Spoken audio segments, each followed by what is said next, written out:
Hello and welcome back to Live Now with Veenu and Chuck Hogan. We want to welcome you to Spanglish World Network and her network on Zingo TV's channels 250 and 251. Zingo TV is a free app that can be downloaded on iOS and Android devices. While you download, make sure to rate and leave a comment. Zingo TV is also available on Google Chromecast, Amazon Fire, Fire Sticks, Roku Sticks, and all smart TVs 2016 and forward. So tonight, Chuck and I are really excited to bring you this topic because I think it's something that we all go through. And, it's really looking at what we need, what we think we need, and how we get what we want, and how people think they're synonymous and they're really not. No, they really aren't, Veenu, and thank you so much. It's interesting. So often people, in fact, we hear this all the time, right? We ask, well, even ask our kids, so what do you want? What do you want to eat? What do you want to do? What do you want to be? It's like, wow. And yet there's this underlying metric that we really need to understand and appreciate, and that is it's not about what we want, it's about what we need. So you and I have had this discussion so many times with folks, and we'll go, okay, so what do you need? Well, you need air, you need water, you need food, you need shelter. And the human condition is that we actually need love and connection as well. There are so many people, though, that are willing to go ahead and sacrifice everything to chase wants. Yeah.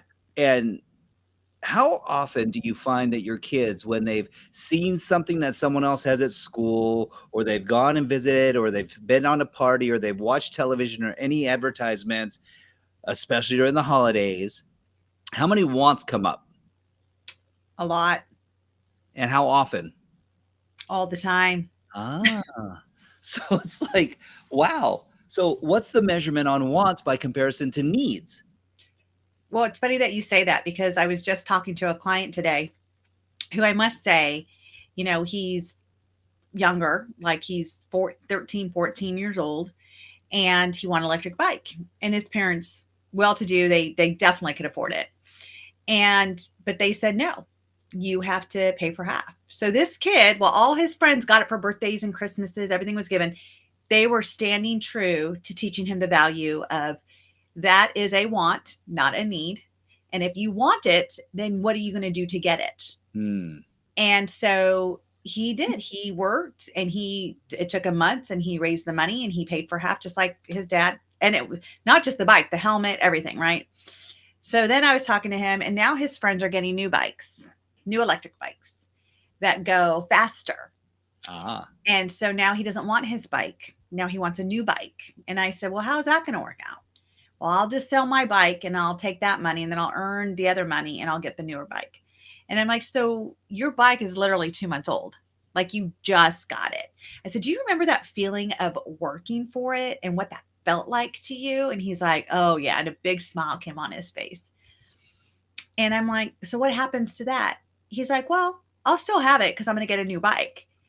And it's all because his friends are getting new bikes. Yes. So he, at that age, really does he need it?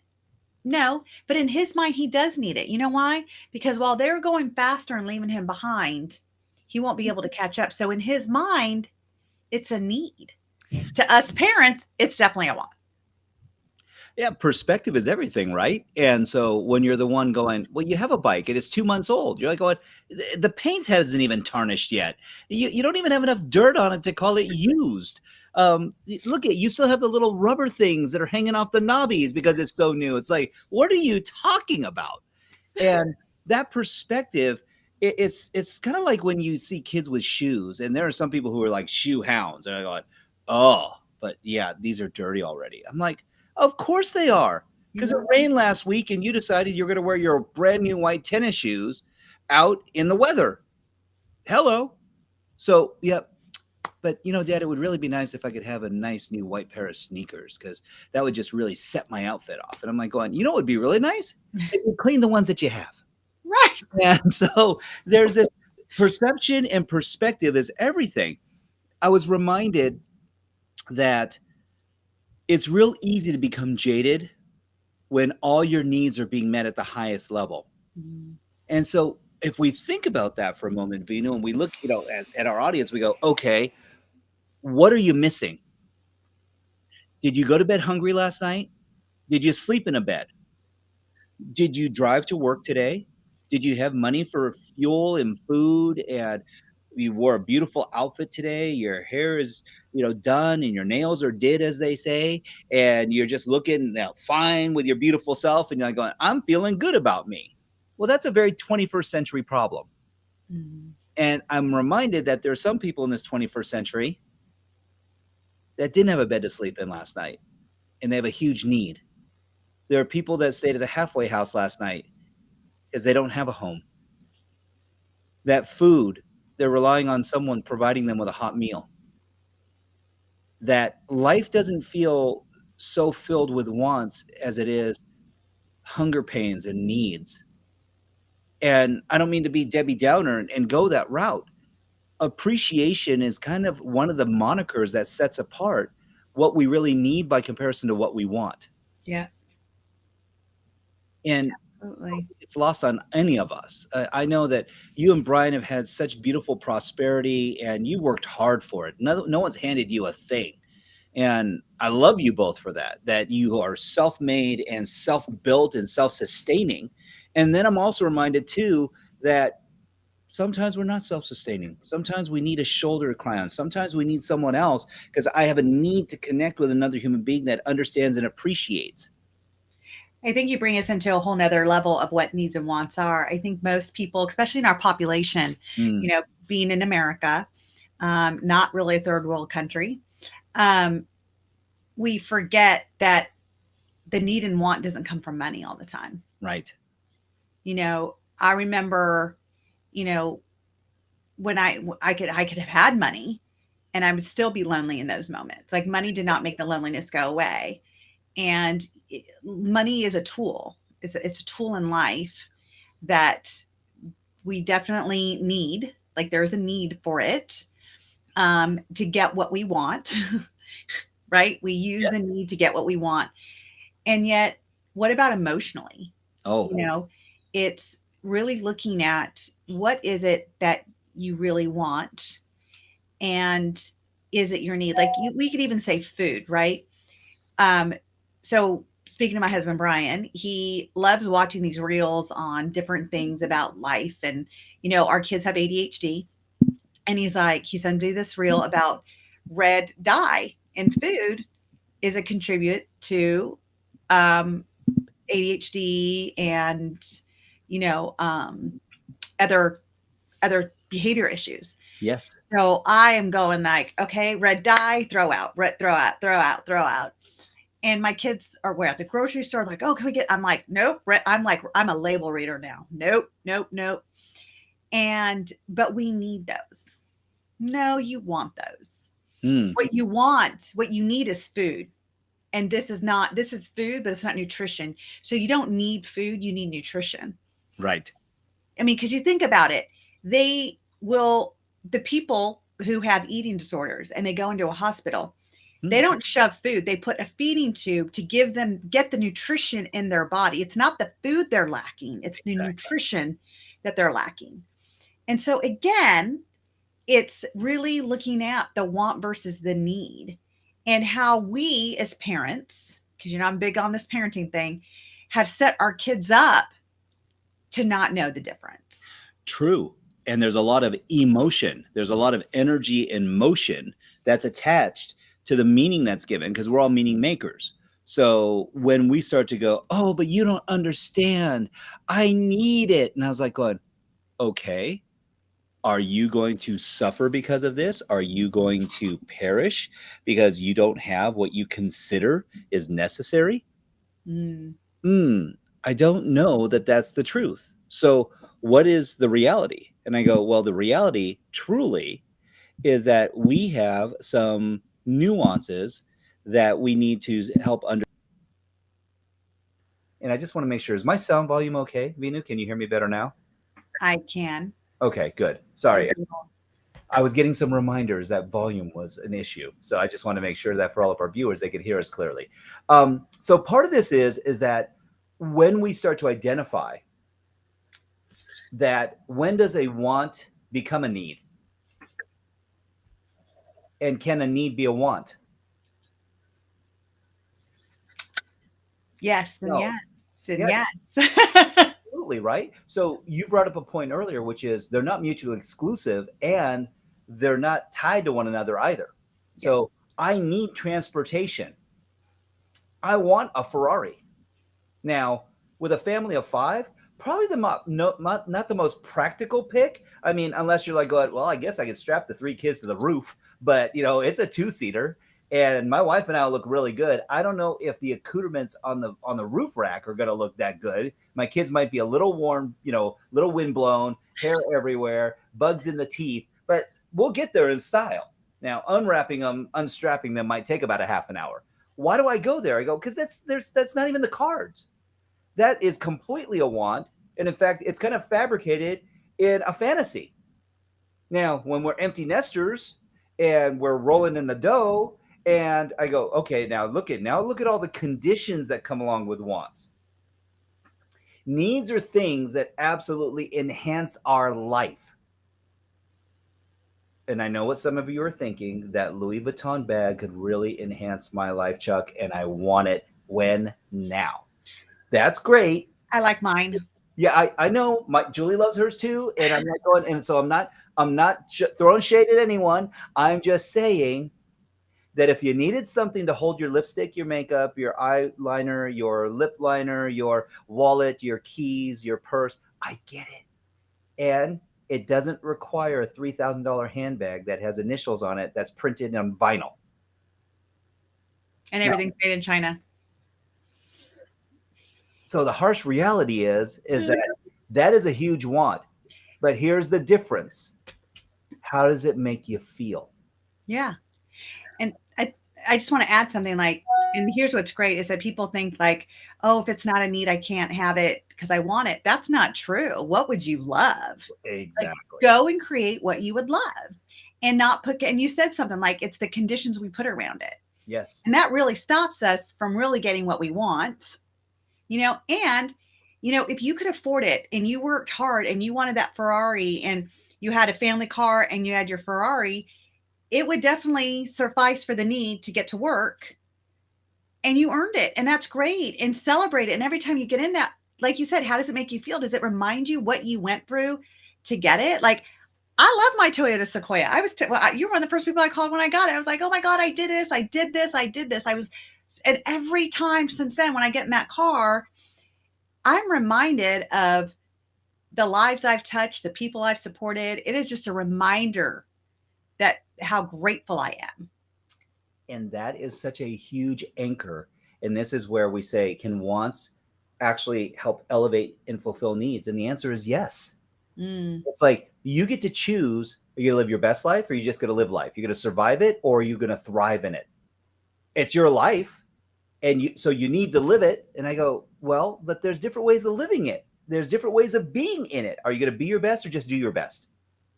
They go, oh, all these cliches and these soothsayings that you're throwing around, Chuck and Veenu. And it's like, no, the truth is the quality of your life is in direct proportion to the amount of uncertainty that you can comfortably live with. So if that's the case, and we're living this uncomfortable lifestyle, I go, then I know you're growing. I know you're growing because you have a need. And your number one need is to expand and to learn and to live. Ooh, living's a lot different than surviving. Mm. A lot. So what the universe has provided all of us with is this opportunity to flavor it and spice it the way we feel we need it. Is it Mississippi masala? Is it hot and spicy? Is it savory and smooth? Is it sweet? Is it cold? Is it cool? Is it just, soft like a chiffon texture? What is it for you? Is it rough and tumble? I go, no, I want it gritty. I want to get into this thing. Awesome. And none of it's right or wrong. Mm. True. The variance with a need is that it actually enhances your life. Or the quality of it, right? Like we were just saying with food, nutrition. Do you want to live a longevity? Like, then we need to give you the nutrition that your body needs to live that long and the exercise you need. And, when people are like, oh, I can't afford to exercise, you can't afford to get outside and go walk. It's imperative. It's imperative. And people go, well, it's like the saying my brother once told me. He goes, I lift weights, but they're so darn heavy. And I'm like going, okay, come on, really, dude? And he was being facetious. He goes, no, they are heavy. And the point in being is, though, is that what is the result that it gives you? What is the Mhm. feeling that you have when you actually put, and here's the difference, an intentional stressor on your body where Mhm. you are focusing. You want your butt to lift? Guess what? Do some leg lifts, do some squats, do some, leg curls, do some leg extensions. I can go through the whole repertoire with you right now in 10 seconds. It's a 5-5-5. You're gonna do 5 sets and you're gonna do these 5 exercises, and here you go. Let's get it, people. Why? Your rituals, your routines, your habits that you develop are there to fuel you and feed you. In fact, they're there to help elevate you. Some people have a need for consistency. Why? Without it, they go, ooh, it's anarchy. Right. I need a schedule. I need a commitment of time. It's like, awesome. And so what does that mean to you? So, well, what it really means is that maybe you need to slow down a little bit and not get so stuck in process and doings all the time because you go, I need to work. I go, yes, work foolishly, work intelligently, work productively. Are you enjoying your work? Here's what I found out. A lot of people find that they need to work because they actually find that they can thrive in it. They put so much time and effort in cultivating their skill. See, because we were told a fallacy a long time ago, and that is do what you love. Just do what you love. Oh, okay. Some people just love playing video games Yep. till it becomes a job. And you know what happens? They lose the passion for it. They don't love it as much anymore because now they're being pushed. They have a timeline. They have to perform. They have to be at the top of their craft. That's the only way you stay ahead. It puts a responsibility on it. And with responsibility comes what? Well, it comes a lot of things. It comes pressure. It becomes competition. It becomes, there's a right or wrong. Am I going to be the best? Yes. And then if I fail, there's a fear of failure that is attached to responsibility. What will my reputation be? Mm-hmm. And it's kind of like when someone becomes a movie star. Here's the bottom line. Judgment is attached to responsibility. Without question. When you are just, playing a video game for fun. Mm-hmm. Yes, it makes you feel good to win. Yes, it makes you feel good to beat people. Not literally, but I play Super Mario Brothers. I always save the princess. But if you told me I was going to get paid to do it and I had to save the princess, yes, all of a sudden the pressure's on. Now I'm going to be judged. What if I don't save her? What am I going to still get paid? Did I just waste my time? And that's it. Did I waste my time? Well, before I even had this job playing, I was sitting there for 6 hours trying to save that princess. It wasn't a waste of time, but now all of a sudden it's a responsibility. Is it going to waste my time? And other people's restrictions, because now they have rules that go along with your success, especially if they're paying you for the measurement and the perceived value that you provide to them now. And they're like going, wait, what? It's like, okay, I'm paying you to be the best. Mm-hmm. So have you gotten slovenly in your approach? Are you as sharp as you used to be? Do you still have the edge? Are you still Tommy the pinball wizard? Or are you like the guru of pixels and that you're able to play Donkey Kong and Asteroids and Centipede and all the, it's like, okay, wait, this is a little bit crazy. Where are you going with this? Why are you counting all these archaic games? Okay, if it's Stream or Roadblocks or, Minecraft, then I go, because more modern stuff that my kids got involved with. And it was fun till it became competitive. And even in the beginning, when it's competitive, when you're winning, like Charlie Sheen, winning, that's great. What happens when you're no longer the best? Oh, You want to stop. some people do. Or Other people, pushes you. that's right. And this is where you go, oh, I have a need. And this is where we go back to values and rules. I have a need to elevate. I'm not giving up. I've never given up. Okay. At what point in time do you ask for help? At what point in time do you ask for coaching or strategizing so you can get better? So if it's in the case of soccer and it's Samuel and he's like out there and he's like, I'm trying to learn how to do this scissor kick. Mom, I just can't get it. I just can't get it. And you go, you know what, honey? I happen to know a guy who is one of the best scissor kick expert in the business. And he's going to show you exactly the approach. He's going to show you the vectors and body position and speed and agility and timing and what kind of ball that's coming in that you're receiving that you're going to have volley it into the net. Wait, what? He's going to give you perspective. He's going to help you with the skills, but he cannot help you with the drive. He cannot make it happen for you. He can support you with it. And that's why we call them a mentor strategist that helps you go further, farther, faster in a way that's sustainable. And yet there's a common denominator. If you don't feel like you need to improve, you won't. You won't. And change will happen with or without you. Mm-hmm. I always tell my kids and my clients, I can't want it more than you want it. Yes. And I think some people don't even know their needs. I think that some people have this desire, which are just their wants, right? The love of like what they want, and that they forget what their needs are. Here's what I'd say about that though, is that when we're getting what we want, is it taking care of the need as well? It can be a proxy. Mm-hmm. And there are some people who will daisy chain their needs, or excuse me, their wants, and say it's a need. So it's kind of like people desire love and passion, and they'll settle for connection. So Yeah. it's like for some people who will just date frivolously and they're like going, oh, yeah, I'm in the dating scene. And they just jump from person to person.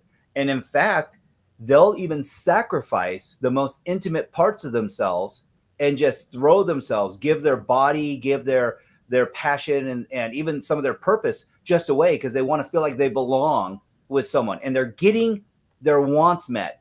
Oh, well, they take me out to dinner. Oh, we go out on occasion. We take little trips together. And it's just spaced enough in repetition where it feels like it's a relationship. This Right. happens in marriages as well, It sure does. where people aren't dating, they're coexisting. And it's like, oh, well, we're in the same house. Huh. Yeah. Eduardo said, when you fulfill your wants, but the needs are forgotten.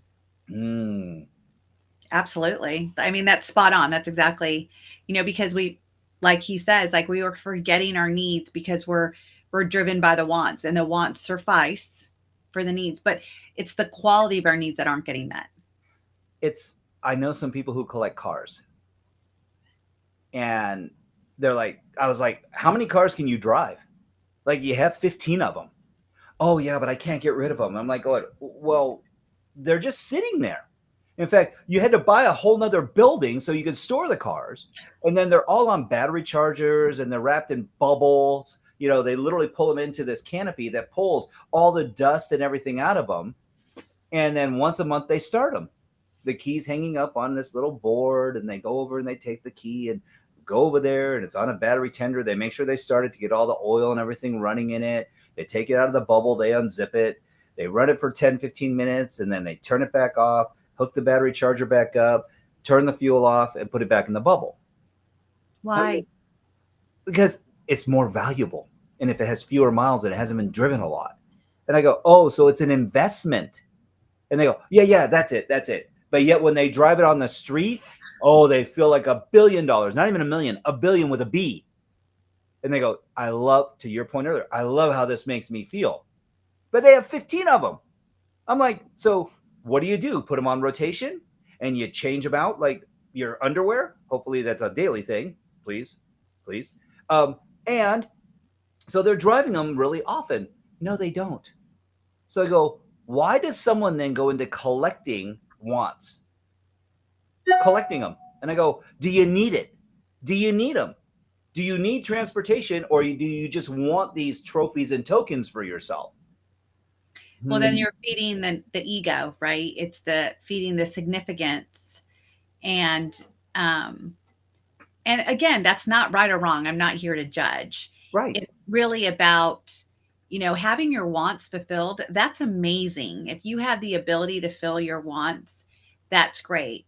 I think, Chuck, what we're saying is don't negate your needs Yes. at equality. You know, Yes. if you need air to breathe, find quality air. I know that's hard nowadays. Get a little oxygen tank. It But can be. I mean, what are your true needs that you need, and what's the vehicle of meeting those needs? Right. Is it quality? And we're not saying that being a collector is a bad thing. We're asking why. Why? And if it fills your needs, you're like, I just feel full. I feel pride. Uh, I know someone like again, this guy bought the car that his dad had as a kid, and then he refurbished it. His dad's long passed, but it's a remembrance, a keepsake for him. And he goes, just the memories that I have of being a kid and being in the back seat of this thing, and now I own it. And And then now when I drive it, I feel my dad, and I go, that's beautiful. yeah. That's beautiful. So again, and no judgment. There just comes a time. I mean, who's to say Imelda Marcos was wrong for owning 10,000 pairs of shoes? Not me. Wow. He must have had a great closet. She did. She was like the a ruler in like was it the Philippines or Thailand? Anyway, my point in being is it's okay to acknowledge that you have these desires, and that's really what we're talking about. Is the human condition is that we are seeking to meet an emotional connection. And sometimes the brain will say, well, what you want and what you need are the same things. In fact, many people we know use them synonymously. Mm-hmm. And I'll ask them very intently. So, what do you need? What is it that you need in life? What is it that's an absolute must for you? And they go, oh, a must. And they go, well, I want this. I said, that's not what I asked. What do you need? Because to your point, you need food. Some people that we know that are really uber elite athletes, they call that fuel. So I guess my question, Chuck, and I'll present it to you first, is that so we both have done Tony Robbins. We know he talks about the 6 human needs: Yes. certainty, uncertainty, loving connection, significance, growth, and contribution. So if Correct. those are our 6 human needs, and say significance is my top need, Mm-hmm. I'm going to do whatever I can to be seen, to be heard, to feel good in front of people, Yes. feel good for myself, because significance is really your worth. Like, how do you feel your worth? So is it bad then to have those 10 cars? Because if my need's significance, I'm actually fulfilling that need with the wants. And everything comes at a cost.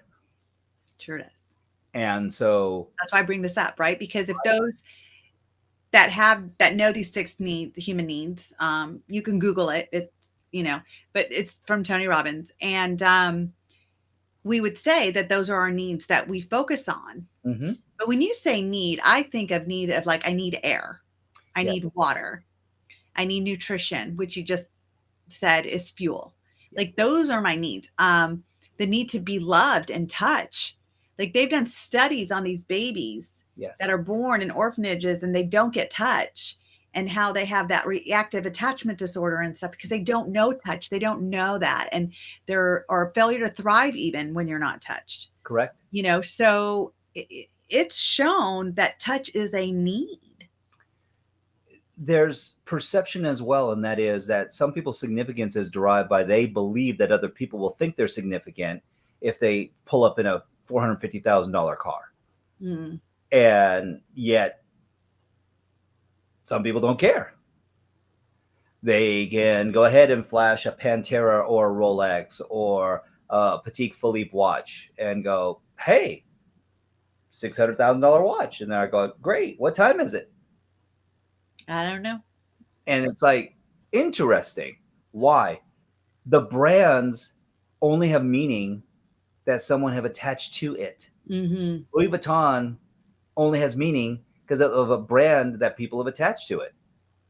So does that mean that the fake Louis Vuitton is not as worth as much from a branding standpoint as the real Louis Vuitton? No. In fact, I would say, who's the more foolhardy? The person who paid $500 for a polo shirt or the one that paid $29 for a polo shirt? I don't know. Does one feel more significant than another? Quite possibly, because what they're attached to is the amount of money that they paid for it by comparison to the brand. So was it really about the brand? I'm all about deals. So I just like, I mean, I that's what love you. lights me up. Well, and so you bring up a great point, and that is we're not saying anyone's right or wrong. What we're really asking is that are you feeling fulfilled by your decision to chase your wants in lieu of needs? And we're not saying that that's the way life has to be. I actually believe that there's this thing called harmony or synergy that people are seeking. And Mm, in the pursuit of meeting needs, that people will stair step their way through their wants to get to fulfill a need. So, what do I mean by that? We can use health and vitality as an example. So, people want to go to the gym is their outcome is to feel healthy and thriving and fulfilled. It's like awesome. Does that mean they get it perfect? Does it mean that they're there already, that they're done cooking? Because here's what I know about working out. If you stop, there's this thing that called regression and atrophy. And most people don't get stronger when they're not working out. They have a tendency to decline. But if their need is to feel fulfilled, healthy, and vital, that's a different driver and motivator than just looking good in your jeans. yeah. That could be a great byproduct, but if that was the only outcome, then you can have plastic surgery to achieve the exact same thing. You'll just spend about 10 grand to do it for the Brazilian butt lift that you had to have. And will it be sustainable? And I go, will you be more healthy and vital? Will you have more energy? Will you be able to run further, farther, and faster? Will you be able to perform at a higher level? Could you do the Spartan, challenge? I would say possibly not. But boy, you look good in your attempt not to do it. Right. So Right. why? We have a lot of fake precedents that have been put out in front of us, and these little devices, as brilliant as they are, have become kind of a noose around our neck too. Yes, we stream to social media. Yes, we are trying to put amazing content out so people can actually expand their minds. Yet there are people that are like going, oh, well, this is how you do lip fillers. This is how you, so it's like going, okay, real or Memorex? This lip gloss will make you look amazing. Quite possibly. How does that look when you're sleeping? They go, well, why would you say that? Do you need it? Or is it a perception of want that when you're out in public, that it's going to give you everything that you need? And as someone who is a very naturally beautiful woman, Veenu, I know a lot of times you wear a very light amount of makeup. My wife is the same way. I don't wear any. See? I'll be honest. This is it. But you know why I don't? It's because I don't like with my integrity, I don't want to look one way. And then when people see me out in public, they're like, who's that? Like, and not know, like, this is who I am. Yes. This is it. This is the best I got. When I'm on stages with bright lights and everything else, again, very minimal, No, and that's why I very bring it minimal. up. It's just so it's not all washed out, but I look the same. Yes. Like I look exactly the same.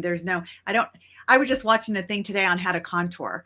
And I'm thinking, would I want to do this every day and put this white thing down my nose? And I'm like, I wonder what I would look like. Like, how do they get those noses look so skinny? Those are my questions. But then who is this person under it? Right. Who is this person under it? Well, how many times have you seen these people when they do an extreme makeover Oh, and they do their makeup and you're like going, is that them? no. What? And then you see these reveals like movie stars, they go, they went makeup free. And you're like going, oh, Oh, like you don't even recognize them. You're like, what? I'm like, Who is that? does it hurt? Are they okay? Because they don't even look like the same person. And it's like, oh no, this is runway ready. And then this is real life. And I go, wow. I look at it this way. I wore enough masks in my life Thank you. without the makeup. And to be free of those masks, why would I want to put another one on? And we had to during COVID, and I couldn't wait to take those off either. So, like, I chose to stay inside because I just refused to wear masks. Like, I wasn't going to do it. I'm going to stay inside.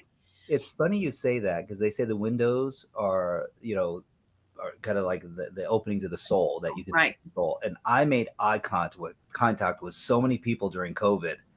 And because it was really one of those ways, And then I realized it's like, oh, all you suckers that did Botox, you couldn't move your eyebrows. You could, there was no facial expression. I mean, it's like excited, happy, depressed. It was all one look, and I'm like going, wow, okay. So So one of the ways that I personally, for our listeners, when because I'm sure people are wondering, like, well, how do you know if it's a need or how do you know if it's a mm, want? So for me, and I look at a measurement tool. yeah, Like whenever I'm looking at making progress, what's my measurement tool? When I'm looking at is it a need or a want, what's my measurement tool? My measurement tool means will I die without it? yeah, Without hmm, air, I will die. Without water, I will die. Without proper nutrition, I will die. Without my husband, I would feel like I would die, but I would not die. Although he does fulfill my needs in many ways. Like he brings me water. absolutely, absolutely. So, but still, it's again, that's my measurement tool of my true Mm. needs. It's beautiful that you say that. I remember when I was young, and this will show my age, but I wanted a GI Joe with a kung fu grip. True story. Oh, Yeah, no, I wanted it. It was like, man, I really want this thing, Dad. And it was the cyborg dude, so it had like a little glass thing behind his eye, and you go, dee, dee, dee, dee, yeah. dee. And so, and my dad was like going, okay. And I said, but Dad, I really need it. And he goes, really? Mm. Interesting. So this was for Christmas, and I just thought Santa brought everything that you ever asked for, of course. I must have been like 5 or 6 at the time. And I'll never forget what he said. He goes, so if for some reason Santa couldn't bring it to you, would it just change your life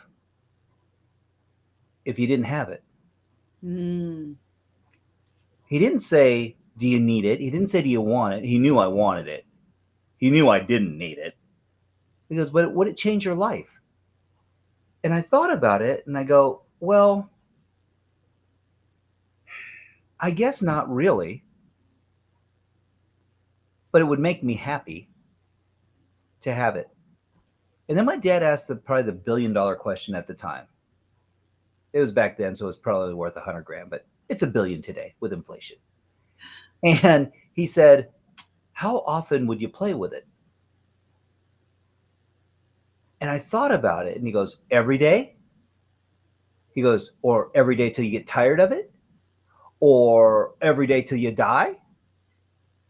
And I was like, well, in the beginning, I'd probably play with it a lot, Dad.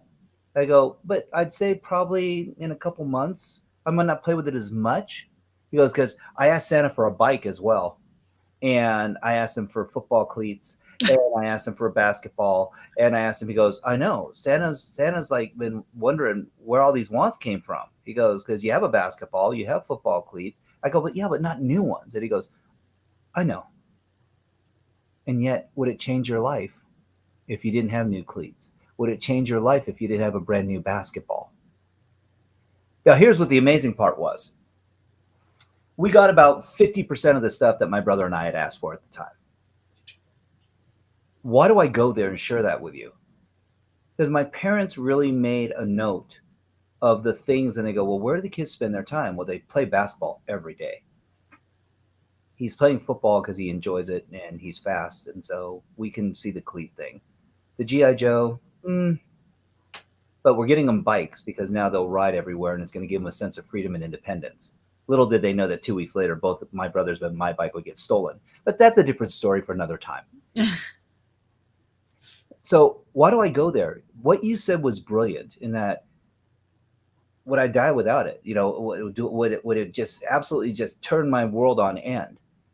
And there are times, and we've seen kids that are throwing a tantrum, and you're like going, the world is just collapsing. The sky is falling. This is nasty. This doesn't feel good. I don't like this. I didn't sign up for this baloney. That doesn't mean that you need it still. So, what's a question you could ask yourself? If I don't have it and I don't get it, will it change the quality of my life? Now, if you go, hmm, if I'm getting it and I have it, and oh my gosh, I can't imagine living life without it, that could be pretty compelling. I love this. So, oh, this comes from my beautiful wife. Could one person's needs be another person's wants? I mean, I think so. I would agree. I would absolutely think so. You know, again, just with, if I need good nutrition and Hmm. my husband wants good nutrition, like he really like, I don't like arugula, but he likes it. Um, it definitely could be a need, like it's fulfilling a need, Right. not my want, not making that very clear. Um, but it's a want for him. So we would have it. So that's his, so his want is being fulfilled, but my need for proper nutrition Hmm. instead of the iceberg lettuce. And now with everything bio medically engineered or whatever, whew, I'm a label reader now. I'm telling y'all, I'm a label reader now. Um, it's like that is important. Yeah. That is important that we're putting great nutrition in our body. Like you said, it's the fuel. Yes. And I mean, if you have a car and it says you need super unleaded and you put regular in there, your car is going to die sooner or later. Yes. It cannot run on that. And that's the same thing we're doing because we think that we want food and it's quick and it's easy. I know I'm guilty of it. Um, but what do we need? Are we getting what we need out of that food? Well, it's I'm reminded, and this will strike a chord with some people I know, that you don't need tres leches cake. Oh, You you want, don't? you want it. And so why do I go there? The truth of the matter is that you don't need sugar. You may want it, you may desire it like nobody's business, but I'm telling you right now, you don't need, the glass of orange juice that actually has more sugar in it than a fully leaded Coca-Cola. Mm-hmm. And people are like, but it's good for me. I got it with the pulp and everything. And it's like, okay. And yet you don't need it, Right. but you desire it. So, how do you fill the need, i.e., how do you feel the emotional connection to what we perceive that's going to fuel you more? So, as someone who watches his blood sugar, I wear a continuous glucose meter. I don't need carbohydrates. I need good nutrition. So, why? If you're going to fuel your muscles, put in them what they need, not what you want, which might not be the eggplant parmesan. It might not be, the In and Out burger. Hmm. I know you like that In-N-Out burger. So you just go animal style instead and you leave the bun and you just wrap it in lettuce. You can have it. The difference is are you being resourceful? And so you have choices that you get to make. We all do. So you don't just tell your kids flat out no, unless it's something that's going to hurt them. You go, okay, let's see if we can find a compromise. Now, Veenu, as the child whisperer, I know that you know how to negotiate through these things better than 99.9% of the people on the planet. And there are still times when you're like going, I'm having a battle with an 11-year-old. All the time. And it doesn't get easier. No. I thought as they get older that my Chuck, we were just having this conversation the other day, my husband and I. I was like, you remember when they were like 2 and they weren't talking yet? And we just couldn't wait till they talked.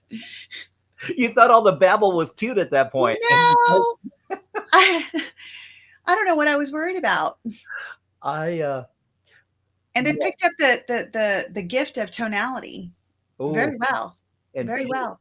and intensity and timbre Yes. and Yes. then the facial expressions. I was like, ooh, animation. Let's just say the apple did not fall far from the truth, my daughter and myself, with the facial expressions. We definitely don't have poker faces, Yes. not us. Um, but back to the point that again, this is not what's right, what's wrong, what's good, what's bad. It's identifying. If you know better, you can do better. If you Especially what I see with like young parents out there, young adults out there, and they're just coming into fatherhood or motherhood and they have this relationship and they want the good things because they've grown up having the good things. And Yeah. now they realize that you can't have all the good things, even though you want to try. And they go get credit cards and they go and get loans. And it's like they just dig themselves a deeper hole, not because of the needs, Right. because of the wants. Yes. And I wish that I could have heard this show that we've done today Oh, back when I was 18, getting married to my first husband, you know, having kids, because I didn't know the difference. Like I literally thought like fulfilling my wants was my needs. And it was a means to an end, and I got what I wanted at times and it felt good and I loved it until I didn't. Like your dad's question, I love that because I just asked my son that too. Like, he's making his Christmas list and I said, you've circled all this stuff in this nice Toys R Us Walmart thing that they just happen to send with all full of toys, right? And I'm looking at what he circled and I said to him, how long until they find a home in one of your bins mm, that they never get to come out and play? And he's like, well, I played with it again for how long? right. Until it's no longer fun and you're bored because it's not talking back to you. It's not moving across the room on its own. You can't control it. I saw this beautiful exercise and I thought it was so cool. And this mom and dad go, okay, Johnny, you get to pick 3 things. And we're going to have you rate them 1 to 3 as to which is the most important that you need to have. And you can only have 3. So they said, why? He said, if I put a restriction on it, now it forces them to discern how it's going to Mhm. make them feel when they look at this. So little Johnny went back and forth and he was like, oh no, this is a 1. No, that's more of a 2. This is really the 1. And then he went back and forth. And this went on for days. And his dad said, okay, Johnny, we asked you on Monday. It's Friday. What are the 3 things? He goes, and this is all I get, Dad? He goes, this is what you get to choose. It's your choice. So pick wisely. And he started and he goes, you have 5 minutes. And after that, what you choose is what you get. And don't regret it. So he did. Turns in his little sheet, circled the ones he wanted, 1 through 3, but crossed out multiple times over. And it's the following week. And Johnny goes, can I change my mind? His dad goes, nope. You get to have the experience that you decided to have based on what you picked. And that was Johnny's first exercise in needs versus wants. Mm, And he'll learn the lessons from it. I love it. What a great way to end us tonight, Chuck. It's already been our time. We are there. And it's just been great. Like I think this conversation is much needed, especially with Christmas coming around. It's a great thing to teach our kids, Yes. gratitude. And I know that, I go crazy on Black Friday. I love it because I love deals. I love deals. And next thing you know, like there's more and more gifts. And then I have twins. So it's like, oh, I got him 10. Now I got to get her 10. Oh, I got her 11. I got to get him 11. And next thing you know, it's just way too much. And this year, my husband and I said, like, you guys are getting 5 things. You'll get 1 big thing. Here's a price range. And you get 4 other things. And here's the price range. And again, it's kind of like you get to choose. That's it. Like you get to choose the experience that you want. And I love that. I love that example you get because I think it's a great thing for us to help our kids start to understand the earlier on that we could teach them wants versus needs, Yes. the happier I feel like they'll be in their adult life. There'll be less comparison and Yeah. a lot more appreciation. And with Thanksgiving being the holiday right before Christmas, we all have a lot to be grateful for. Amen. Absolutely. Absolutely. Thank you all for joining us on this episode of Live Now with Veenu and Chuck. Follow us on Instagram at Veenu Inspires and at Chuck Hogan Now. For more about myself, you can visit venuinspires.com. And for Chuck, check out yblnow.com. This show can also be heard on Spanglish Radio Network. Please check out www.spanglishworld.ca for all your news and programming. Spanglish World, watch it, hear it, read it, download it, and live it.